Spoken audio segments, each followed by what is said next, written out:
Hello everyone, here psst.one. Today I'm glad to introduce you Greg Hermanovic. He co-founded in 2000 Derivative, the software house of TouchDesigner. Before this experience he was the co-founder of Side Effects, where he developed, together with the team, Prism and Houdini, two masterpiece software for the cinema field. During his period there, he won 2 Academy Awards for those softwares. But you will listen his story. So, enjoy!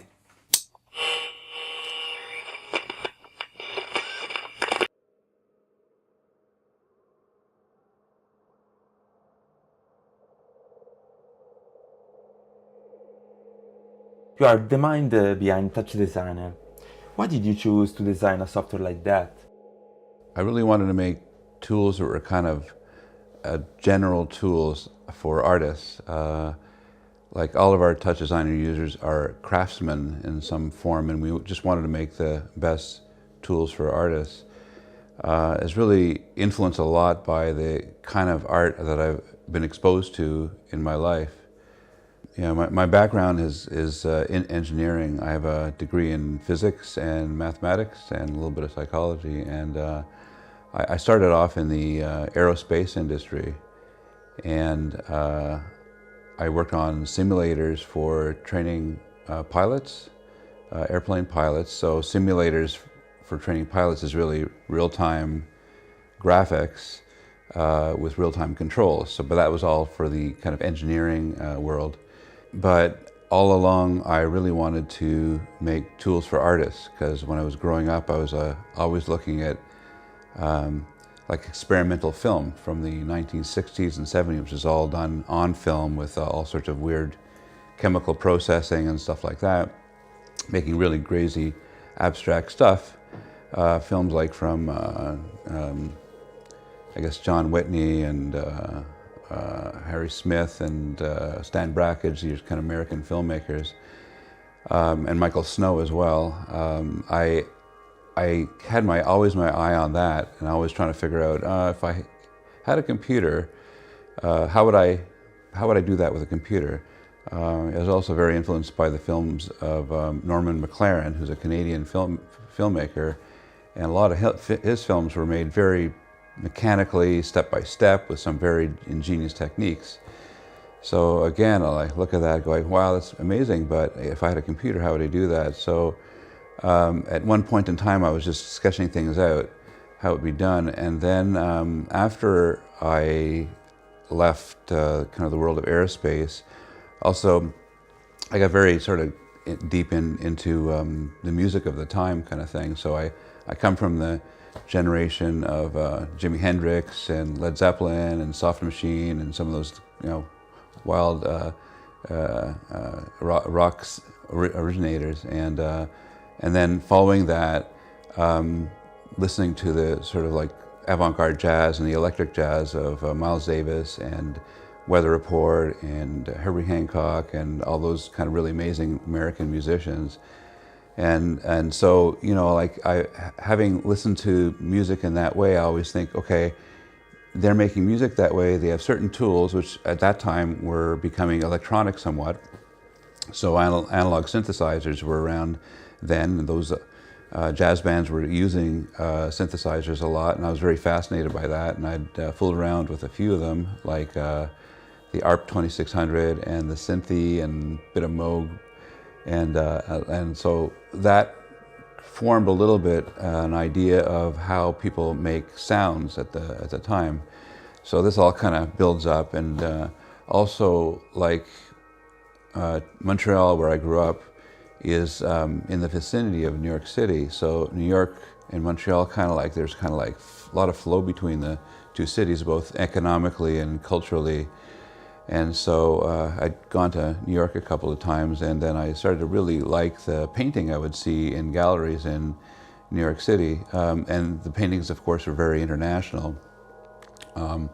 And so that was another kind of a deep influence of me, because painting's even more difficult for me to fathom how it happens, because the end result isn't perfect perspective.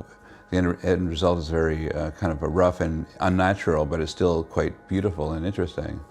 So then, like around 1980, I wanted to start really getting into computer graphics, and I never did right away. I was actually working in computer music a bit. There's a computer music language from University of California in San Diego called C Music, and C Music was kind of like a little bit of a precursor of TouchDesigner in a way. So the patchable synthesizers were definitely a precursor, and also this language C Music, which had instruments and you wired them together via just text strings, is very non-interactive. And I was making little chunks of computer sound, but it was very unsatisfying because it was very slow. To get 10 seconds of sound out took about 8 hours of rendering sound. So it's like, you start something off, and the computer's going, and you fall asleep, and all of a sudden you wake up thinking, I think I made a mistake in one line of my code, and you have to go start it again. So anyway, it was not the way to do making sound, but all that was kind of like on the way to trying to do computer graphics. So I joined a computer graphics company as their head of R&D in Canada, Omnibus Computer Graphics, where we started to work just at the time when 3D computer graphics was getting to be developed and popular. So a lot of researchers at the time, this is like 1982, 3, and 4, when the first ideas of computer graphics were being developed by other people in the field who were way ahead of me. Lance Williams and New York Institute of Technology came up with texture mapping and MIP mapping, and someone else comes up with particle systems, ray tracing, just shading on polygons and that kind of thing. That was like the early days of rendering in 3D. So our company was just using Omnibus, we were just using kind of experimental software for doing 3D graphics. But fortunately, well, unfortunately at the time, our company went out of business. It just went crashing. It was growing too fast. And we decided start our own software company, which was Side Effects, who make Prisms, and then Houdini, and from which Derivative formed as an offshoot.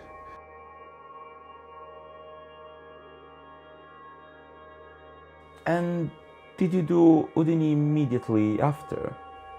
Well, the first product was actually called Prisms, and it was from the previous company that we purchased the assets. And Prisms we developed for a few years before Houdini.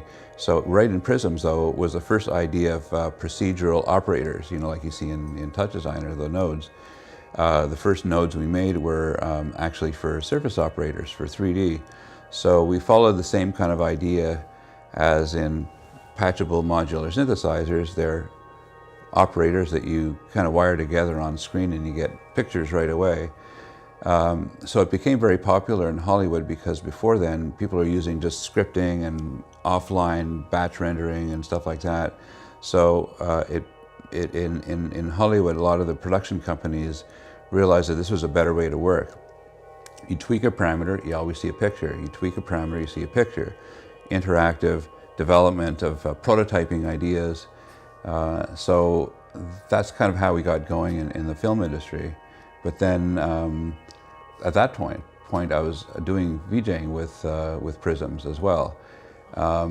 And it managed to get up to 20 frames per second and simple stuff, and it was like kind of abstract. And we were at that point in time, I was running a little collective, but we were mixing VHS tapes plus a computer plus MX50 Panasonic video mixer, sometimes a Betacam deck because we have some source on Betacam, but it was all that kind of stuff that people typically VJ'd with at the time in Europe and in North America. So like the electronic music rave scene in Toronto and Montreal kind of followed in the path of the UK maybe 1 or 2 years later. And so it wasn't, of course, as big, but it was definitely a very big impact on Toronto in 1991, 2, 3, and 4, before, of course, the authorities started to slow it down. But by then, like, there's a whole generation of people were sort of like on this completely different tangent of making art a certain way, freedom a certain way, expression a certain way, and it was quite exciting to be kind of part of that. But it was, for me, that scene was kind of a way to, without judgment, make visuals that were complementary to music. And it was usually pretty helter-skelter, but that was kind of the fun of it, that there was no particular goal. It was just like making whatever we could to, you know, so people could get off on some imagery while they're listening to music. So that was good, and we learned a lot about, a lot of the stuff we learned about live performances went back into the software, making things easier, making things, so presets, okay, shortcuts, quick start, like all sorts of MIDI input devices, all that kind of stuff started to happen in Prisms. But then at that point in time, we realized Prisms was hitting the end of its life, and we had to start Houdini. And Houdini, we started development at Side Effects in around 1994, came out with early versions in 1995, and it took a while to get up to the speed of Prisms, but we had really good architecture. It was more graphical, but not to the point where you, like in TouchDesigner, in each node you see the viewer of what's going on. So we hadn't reached that point, but we developed a compositing system called ICE, Interactive Compositing Editor. It was part of Houdini, and that was the precursor of TOPS in TouchDesigner. But ICE was compositing with nodes, and it kind of followed the way film people layer images together and apply blurs and color correction and scaling and transformations on images. But it was all done kind of interactively. But we didn't develop the compositing part of Houdini as quickly as others did. Like, for instance, Nuke came out and really went forward a lot with their compositing, and there are a few others. And so we concentrated on 3D geometry, SOPs, and then just before I left Side Effects to start Derivative, I was running a group where it's called, I forget what it's called. It was a group where I could do anything I wanted. And so it's like good position to be in. So me and two programmers, so we developed the beginnings of TouchDesigner there, chops, channel operators.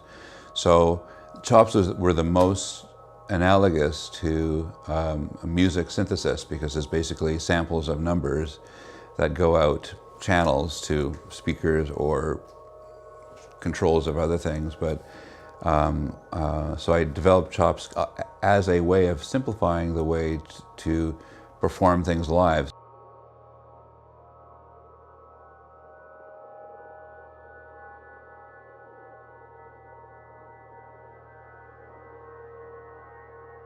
Did you want immediately to reach the live part?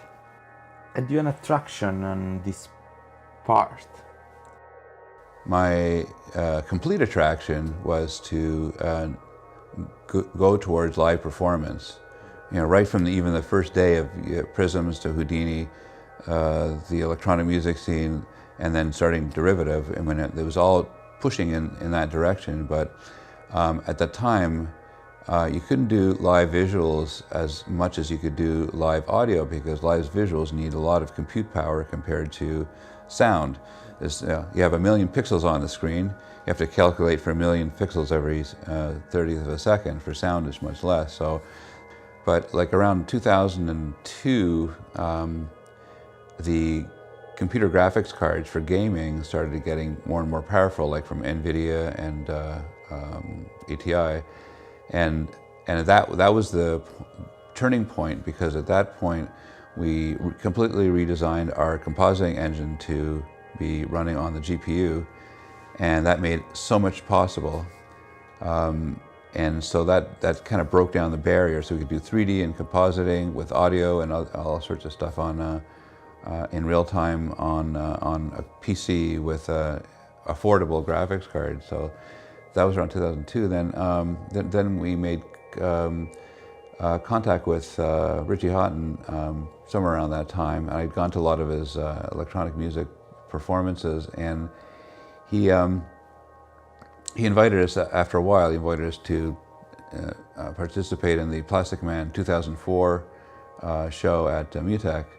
So Jared Smith, who's one of the founders of Derivative, and the rest of the team got involved in producing a bunch of things where Rich could perform completely solo, where his controllers are controlling the visual, and the visual fed the sound sometimes, but for the most part, Rich was basically a one-man show, but we learned from his point of view and his really nice minimal aesthetic, kind of how to tie a lot of visual elements with sound. So there's some really successful parts of that. And so that was one turning point, and then we were doing a lot of 4 theme park attractions for Disney Imagineering, and that also fed our real-time sort of like knowledge. And then we evolved through a couple of years where we realized to make TouchDesigner easy enough, we had to revise a whole bunch of things. So we kind of went underground for about 3 years, and then came out with Touch 77 and Touch 88 with Python in it. And then Python in TouchDesigner just opened up the doors to so much other stuff. It's great. And so now it's more of a melting pot of many disciplines in one. If we go back in the side effects age, in that period, you won an Academy Awards for the software, right? Yeah, so Side Effects received Academy Award in, I think, 1998 and 2002 for Prisms and Houdini, and it's for the development of the procedural ideas of Prisms and Houdini that was used in the film industry, that was viewed as innovations that were kind of distinct from other things in the industry. Even more recently, Side Effects has received 2 more Academy Awards, like this month they'll be receiving.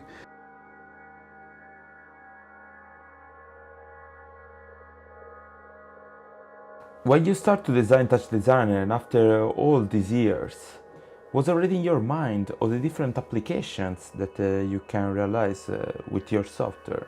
Yeah, I really think that TouchDesigner I wanted it to be a general tool that didn't presuppose how people would use it, because I wanted it to be used for people in music, in arts, in conventional show control and advertising, and also not just by artists, but also by researchers, people who wanted to visualize data.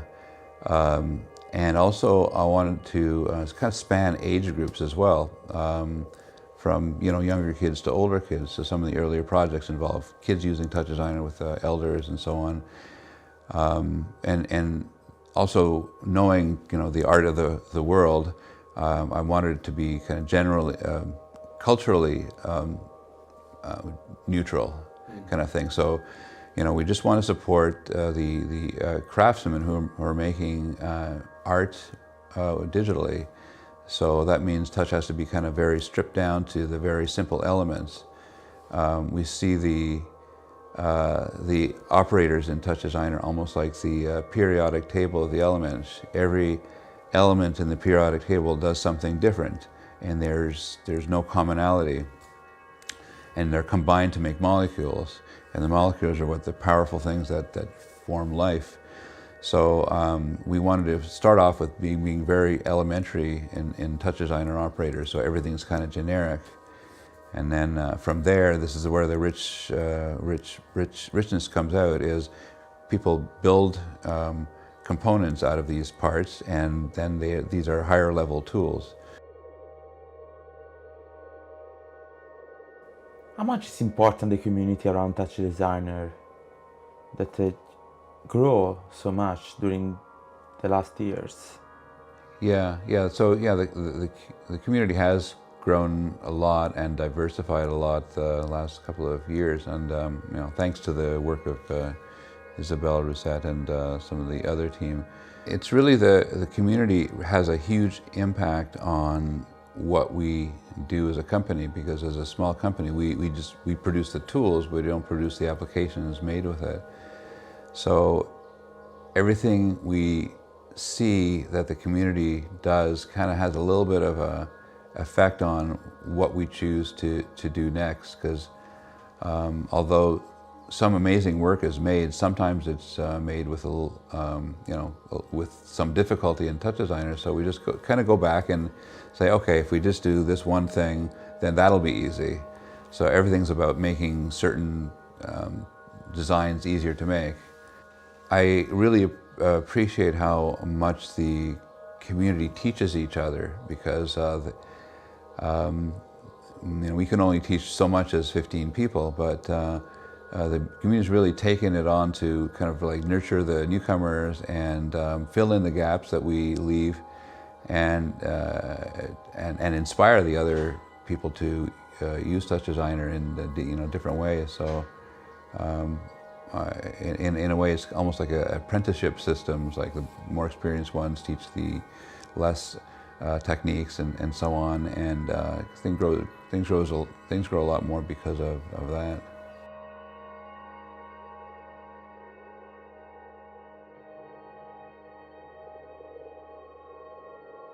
How do you, with the TouchDesigner team, develop the software during the year? A lot of what we do in a year in our development is based on, half of it is based on what we plan for the year, and the other half is based on things we don't anticipate that are really user-generated. Sometimes it's based on technologies we've never heard of before. So at the beginning of the year, we never heard of Connect one year, and bingo, there it was. And then next thing you know, people are using it with TouchDesigner. So these are these unpredictable events that happen that make us drive our development.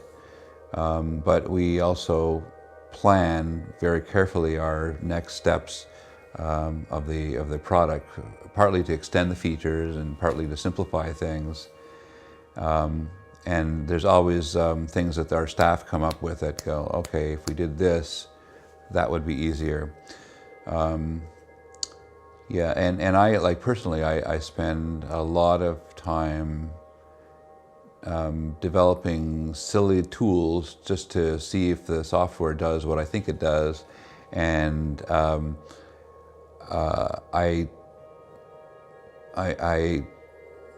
try some ideas out, and if I get stuck, I'm in the fortunate position that I can go to my programmers and say, hey, this doesn't work, or I need that kind of thing. So I get kind of quick feedback on improving the software just to do small tasks that I think of. And that's true of a lot of the people at Derivative.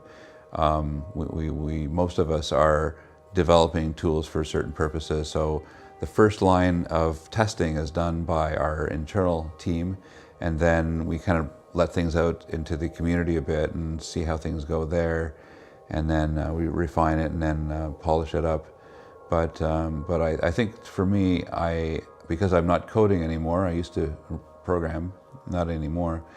But and because I want to do everything in TouchDesigner without having to do much coding, I like Python scripting a little bit, and that's great. But I don't want to do too much. So once things get too difficult, I'm sort of back to the programmers saying, make this, and we'll release it, and that'll help everybody. So that, to me, that's the kind of thing that I really enjoy doing a lot, is incremental tool development, and kind of the end result being kind of silly applications is not so important. It's more the how to make it kind of thing. The other thing I like doing too is just watching other TouchDesigner users make stuff, because they don't tell you what their workarounds are or their shortcuts are and stuff. You almost have to watch them working to go, oh geez, why are we doing it this way? And so it's really on us to make things a lot simpler. So often people don't know what they want, they don't want to ask for it, but we have to observe it and then design something new that makes things easier. So that's that's the engineering part of it. There's always more to do in TouchDesigner to reach the kind of level of art that I've seen in my life, like to look at the kind of amazing paintings that have been made and so on. It's like, okay, we got a little ways to go, but I got lots of ideas on how to kind of get there. And our users are already discovering crazy combinations of things that I had never imagined. And like the kind of visual work with GLSL shaders that I'm seeing, and some of the tools people make with TouchDesigner, it just kind of super blows me away. Like a lot of amazing interfaces that people make with it. Art connection to drones, like it's, it's totally out there.